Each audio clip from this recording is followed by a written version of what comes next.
বাংলাদেশের সাধারণ মানুষ অংশগ্রহণের মাধ্যমে আজকে যে অর্থনীতি বাংলাদেশে দাঁড়িয়েছে সেটা হচ্ছে বিএনপির অর্থনৈতিক সংস্কারের মাধ্যমে।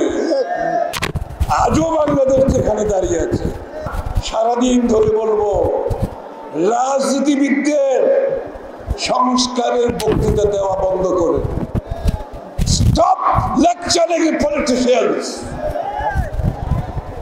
পলিটিশিয়ানরা এই দেশকে স্বাধীন করেছে, এখন কি সংস্কার হবে না হবে সেটা আমরা সহযোগিতা করতে রাজি আছি, কিন্তু এটা যাদের কাজ সেটা হচ্ছে আগামী সংসদের কাজ, সেটা হচ্ছে বাংলাদেশের মানুষের কাজ। বাংলাদেশের মানুষ সিদ্ধান্ত নেবে যেভাবে বিগত দিনে নিয়েছে। আর যেখানে বিগত দিনে রাজনীতিবিদরা সফল হয় নাই, রাজনীতিবিদদের তার জন্য জনগণের কাছে দায়বদ্ধতা জবাবদিহিতা থাকবে এবং রাজনীতিবিদরা তার পরিপ্রেক্ষিতে তাদের আগামী দিনের রাজনীতির পথ সঠিক পথে চালাবে। সেটাই গণতন্ত্র, এর বাইরে যাওয়ার কোনো সুযোগ নয়। এই 17 বছর পর বাংলাদেশের মানুষ আবার স্বাধীন বাংলাদেশে, নতুন বাংলাদেশে পদার্পণ করেছে।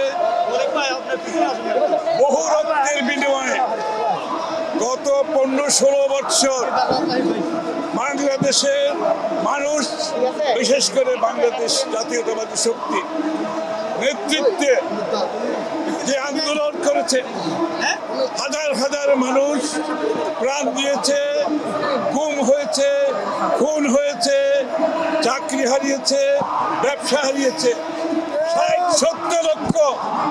60-70 লক্ষ বাংলাদেশ জাতীয়তাবাদী দল সহ অন্যান্য দলের নেতাকর্মীরা মিথ্যা মামলার শিকার হয়েছে।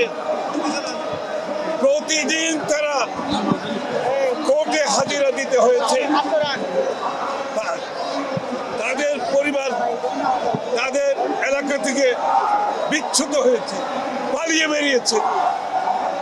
আজকে মুক্ত বাংলাদেশে তারা বাড়ি করে ফিরে গেছে, মুক্ত বাংলাদেশে তারা কথা বলছে, মুক্ত বাংলাদেশে তারা কাজকর্ম করার সুযোগ পাচ্ছে।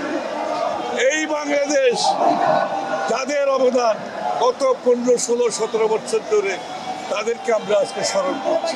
আগামীর বাংলাদেশে যাতে কোনো স্বৈরাচার, কোনো ফ্যাসিস্ট জায়গা করতে না পারে, গণতন্ত্রের বিকাশ হয়, গণমাধ্যমের স্বাধীনতা থাকে, মুক্ত পরিবেশে মানুষ কথা বলতে পারে এবং গণতান্ত্রিকভাবে নির্বাচিত সরকারের মাধ্যমে দেশ পরিচালিত হয়, যেই সরকার জনগণের কাছে দায়বদ্ধ থাকবে, জবাবদিহি থাকবে। তার বাইরে যেন কোনো ধরনের গোষ্ঠী ব্যক্তি বাংলাদেশ সরকারকে দখল করতে না পারে। জনগণের সরকার হতে হবে, নির্বাচিত সরকার হতে হবে। তার বাইরে কোনো শক্তি যাতে বাংলাদেশের সরকারের দখল করতে না পারে, কোনো গোষ্ঠী যাতে দখল করতে না পারে, এটা আমাদেরকে নিশ্চিত করতে হবে। ধন্যবাদ।